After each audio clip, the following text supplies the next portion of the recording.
All right, let's get right into it.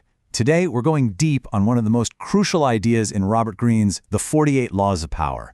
We're talking about Law 43, and it's all about the true art of influence.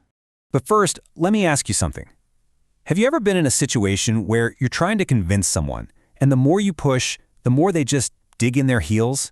It's incredibly frustrating, right? We've all been there. And that exact feeling is the key to understanding why this law is so important. And that experience, hitting that wall of resistance, well, that leads us straight into our first section, the folly of force. Because that gut instinct we have to just push harder, to demand, to coerce, that's exactly where things go wrong. Robert Greene just nails it with this quote. Coercion creates a reaction that will eventually work against you. I mean, think about it. When you force somebody's hand, sure, you might get what you want right now, in this moment.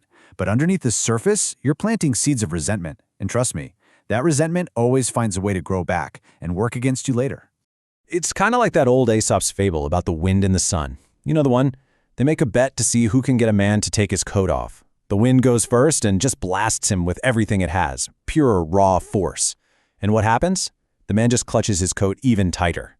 The force creates the exact opposite of the intended effect. So let's just lay it all out.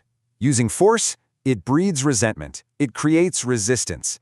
Any results you get are temporary at best. And worst of all, it builds enemies.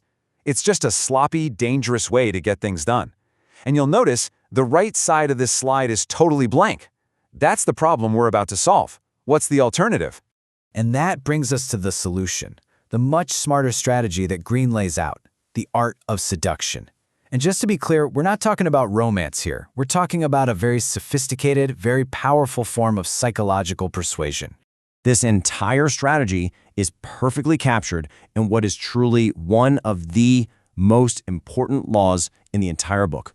Law number 43. And here is the law itself. Work on the hearts and minds of others. This is the elegant, intelligent path to real power. Instead of twisting someone's arm, you work on their emotions, on their way of thinking, until they want to go in the direction you've chosen. It's the difference between a shove from behind and an inviting gesture. So, remember this slide? Let's fill in that blank side now. This approach, seduction, doesn't breed resentment. It actually fosters loyalty. It doesn't create resistance. It inspires a genuine willingness to help. The power you gain is lasting, not temporary. And you don't build enemies. You gain loyal allies who are on your side because they choose to be. Okay, so that all sounds great in theory, right? But how do you actually do it? How do you really work on someone's heart and mind? Let's get into the method, the practical, step-by-step application of this law. Greene breaks it down into a pretty clear process. First, you have to gauge their individual psychology. Everybody's wired differently. Then, step 2, you figure out their unique weaknesses, their insecurities, but also their deep-seated needs and desires.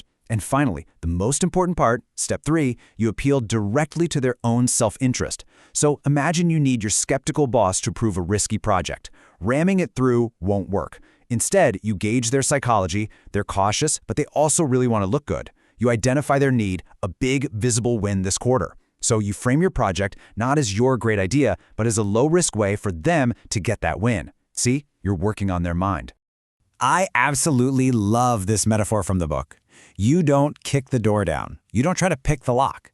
You take the time to peer through the keyhole, to understand the unique mechanism, and then you find the one key that opens it without a fuss. That gives you access to their will, with no ugly signs of a breaking.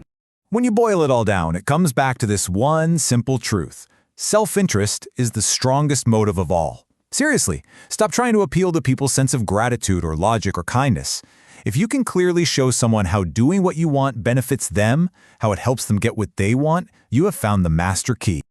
Now, as we start to wrap this up, there is one last really fascinating thing about Law 43 that sets it apart from almost all the others.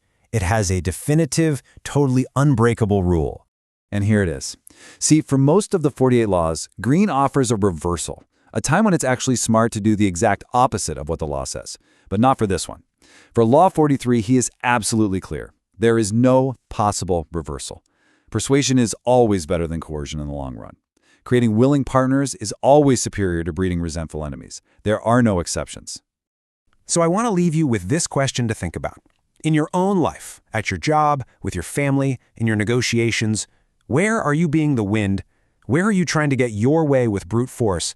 And where, instead, could you be the sun, using subtle persuasion to appeal to hearts and minds and get a much, much better result? Think about it.